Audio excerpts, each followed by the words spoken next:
And desire, of course, is the thing that traps us in this material world. We want something that we don't have. Huh? Or we have something that we don't want. So the key to this is overcoming desire by engaging all of our activities in the service to the Lord, giving up the results of our activity for the service of the Lord, and cleansing ourselves from all unwanted sinful activities. Then we'll always be blissful. This joyous life is attained by one's reaction to reading Bhagavad Gita or Srimad Bhagavatam, or else from associating with persons who are very interested in the spiritual life of Krishna consciousness, specifically those who have made the determination to achieve the favor of Govinda by being engaged in transcendental loving service at his lotus feet. Vyabhicārī-bhāva-aggressive. That one must have this absolute determination to engage in devotional service. And Krishna says that one who has this determination, their aim is one. They don't want anything else. Only Krishna consciousness, transcendental devotional service. The intelligence of those who are irresolute is many-branched. In other words, their mind is scattered all over the place. Their attention, their consciousness is fragmented among many, many, many different aims. I want to try this, but no, I want to do that. But then I want this, but then I want some of that too. And then I want to go over here, but no, actually I want that. And this and that. And their mind is just like scattered. Their attention is scattered. And because their attention is, their desire is multiple, see, that means that their consciousness is fragmented. And when consciousness is fragmented, it loses many of its transcendental attributes and becomes easily covered over by material things like desire, attachment, projection, possession, so many things. So the key to having the full power of consciousness at our disposal is to unify the consciousness by having one single aim.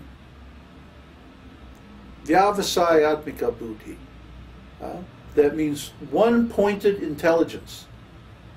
There's only one thing.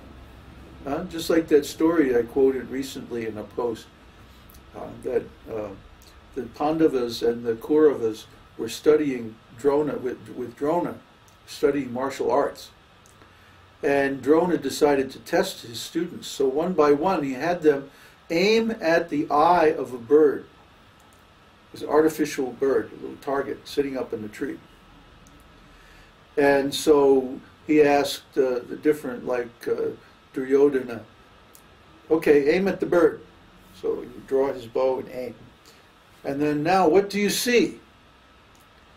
And so they were saying, well, I see the bird, I see the tree, I see everybody standing here. And Drona says, no, stand down.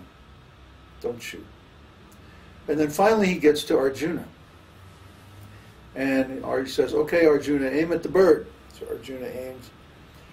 So what do you see? Arjuna says, I see the eye of the bird. Nothing else? No, you don't see the feathers? You don't see the tree?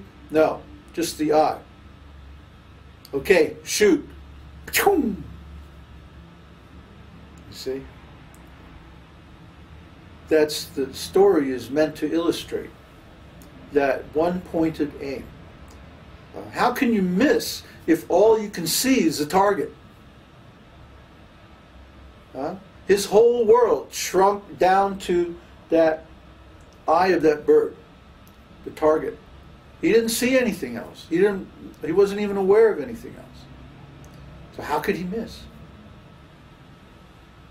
Similarly, if our whole world is our service to Krishna, then how can we miss? How could we be anything but pure devotee?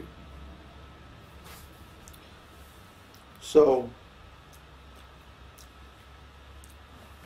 I'm going to read that again. This joyous life is attained by one's reaction to reading Bhagavad Gita or Srimad Bhagavatam, or else from associating with persons who are very interested in the spiritual life of Krishna consciousness, specifically those who have made the determination to achieve the favor of Govinda by being engaged in transcendental loving service at his lotus feet. Being encouraged by such a feeling, one who is constantly engaged in discharging the regulative principles of devotional service in such a way as to please the Supreme Personality of Godhead, develops two principles of compelling force, which come under the heading of vibhāva. Thus, one enjoys transcendental bliss. Now, he's going to explain this when he gets around to explaining vibhāva. But basically, vibhāva is the transcendental qualities of Sri Krishna that attract the attention and the love, admiration of the devotee. And also the other component is the nature of the devotee himself, who responds to those qualities. So Sri Krishna manifests different qualities in different forms to attract the different types of devotees who are attracted to those different qualities. It's not that he manifests all of his qualities in any one of his forms. For example, as Govinda, he protects the cows and the gopis. That's his principal mood. But as Vasudeva, Krishna, manifests the mood of a great king. And so he has all these queens and all these palaces and a vast army and so many relatives and like that. So it's a different mood. So he has different forms for all these different moods to appeal or attract to all these different devotees. Different types of devotees are attracted to different forms of the Lord according to their mood, according to their rasa. There are several origins or causes for this compulsive love of Krishna, such as Krishna himself, the devotees of Krishna, and Krishna's playing on the flute. The effect is sometimes loving and sometimes stunted.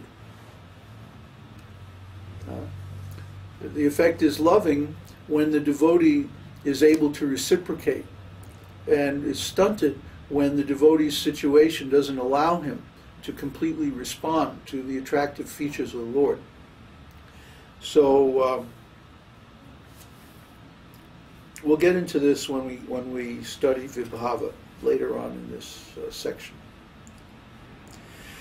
There are 8 transcendental symptoms found in the body during ecstasy, and all of them are possible only by a mixture of the above-mentioned 5 ecstatic divisions.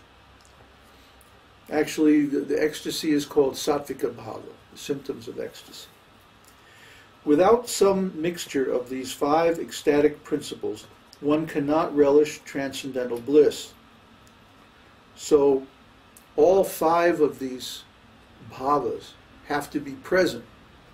And as we go through the book, you'll see he presents many, many, many examples from the scriptures of situations that occurred in Krishna's pastimes that illustrate these relationships between Krishna and his devotees. And you can see from the analysis that all these 5 factors are always present. We will go through and figure these out. So it becomes absolutely clear. Okay, so now he's going to talk about vibhāva. The cause or basis for relishing transcendental mellow is exactly what we mean by vibhāva. This vibhāva is divided into 2, namely basic and impelling or impetus giving. Do you have a misunderstood word? Impelling? Impelling. Yeah, he explains it in the next sentence. Impetus giving. Giving impetus. Impetus? Impetus means the force that starts something going. Oh, okay. Like a push. Well, exactly. Where was I? This vibhāva is divided into two, namely basic and impelling or impetus giving. In the Agni Purana, the description of vibhāva is given as follows. The basis from which ecstatic love is born is called vibhāva, which is divided into two, basic and impelling. In other words, there are two kinds of ecstatic love. The object of basic ecstatic love is Krishna and his devotee. Lord Krishna is the object of basic ecstatic love, and his pure devotee, the reservoir of such love, is the object of impelling ecstatic love. Impelling ecstatic love